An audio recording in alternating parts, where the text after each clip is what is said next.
¿No sabes realizar un proyecto de investigación? Sus partes, elaborar el informe.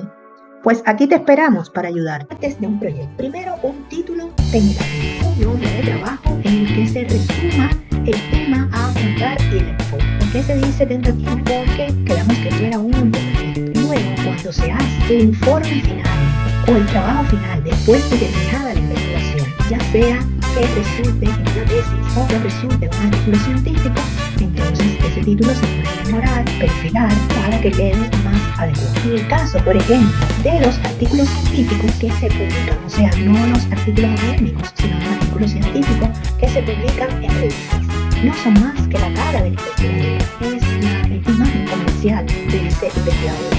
Lo más interesante cuando uno publica un artículo científico es que luego sea citado, que lo lean, pero para eso el título es fundamental. Lo primero que se lee al estar revisando la bibliografía para presentar un estudio es el título de los trabajos.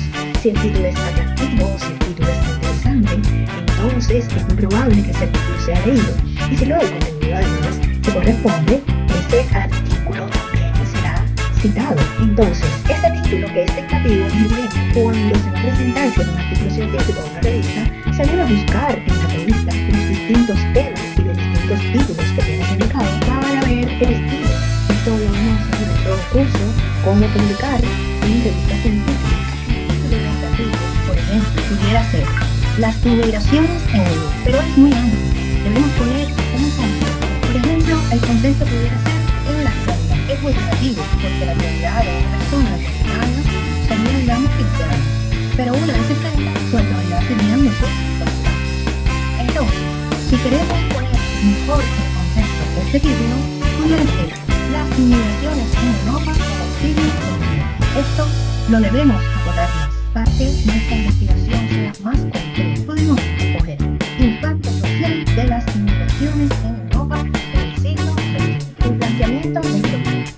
Esta es la parte en la cual se expone el asunto o cuestión que se tiene como objeto a aclarar. Es la base de todo esto. Define la idea central de la investigación. Debemos ir de lo general a lo particular. Se debe responder a la pregunta ¿qué investigar? Por lo que determina, orienta y justifica el desarrollo del proceso de investigación. Las partes para realizar el planteamiento del problema son: primero, identificación del problema, descubrimiento del tema y sus orígenes. Ejemplo, relación entre el descenso de la productividad de los empleados y la eliminación del teletrabajo. El segundo punto a tener en cuenta para el planteamiento del problema es la contextualización del problema. Es la revisión de los antecedentes. ¿Qué se ha dicho, escrito, qué se sabe, hasta dónde se ha investigado sobre ese problema? El tercer punto es la delimitación del problema. Es la precisión de los aspectos que serán tratados, de lo general a lo particular. Es decir, primero se explican las variables que afectan el problema a escala global, el planeta, el país, etc. Y luego se van acercando al contexto inmediato, la ciudad, el barrio, la empresa, la escuela. Por último, se hace la formulación del problema, que se debe redactar de manera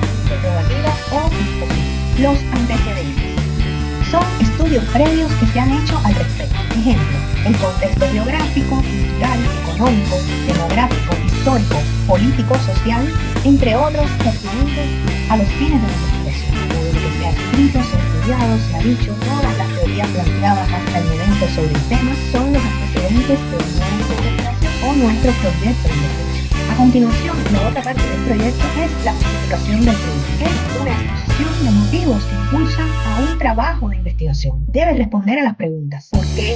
¿Para qué? Se informa sobre la utilidad del proyecto y su importancia en el contexto académico, comunitario, institucional, laboral. El marco teórico es la recopilación de antecedentes, investigaciones previas y consideraciones teóricas en las que se sustenta el tema, también llamado marco de referencia. Es el soporte teórico, contextual y legal de los conceptos que se utilizarán para el planteamiento del problema. También intenta demostrar cuál es el aporte novedoso de la investigación. Las partes del marco teórico pueden variar dependiendo del tipo de investigación. En general pueden ser antecedentes, que son los estudios previos que ya hemos visto anteriormente. Las bases teóricas es la teoría que sustenta el tema. Los conceptos claves, las bases legales. En algunos casos es necesario aclarar todos los parámetros legales del problema. Las variables. Se deben expresar todas las variables del problema en términos de factores medibles. Los objetivos. es lo que esperas haber logrado al terminar tu proyecto. Deben ser alcanzables, realistas, de duración limitada y específicos, de manera que puedas medirlos al finalizar el proyecto. Los objetivos se dividen en objetivos generales y objetivos específicos. Los objetivos generales apuntan a solucionar el problema general que fue determinado en el planteamiento del problema, la razón por la que se realiza la investigación. Los objetivos específicos son objetivos de cada proceso necesario para lograr el objetivo general. Deben ser acotados a un solo aspecto de la investigación y medibles. ¿Cómo se escriben? Suelen comenzar con infinitivos. Deben ser claros y concisos. Plantear posibilidades reales y se enfocan en logros. El marco metodológico.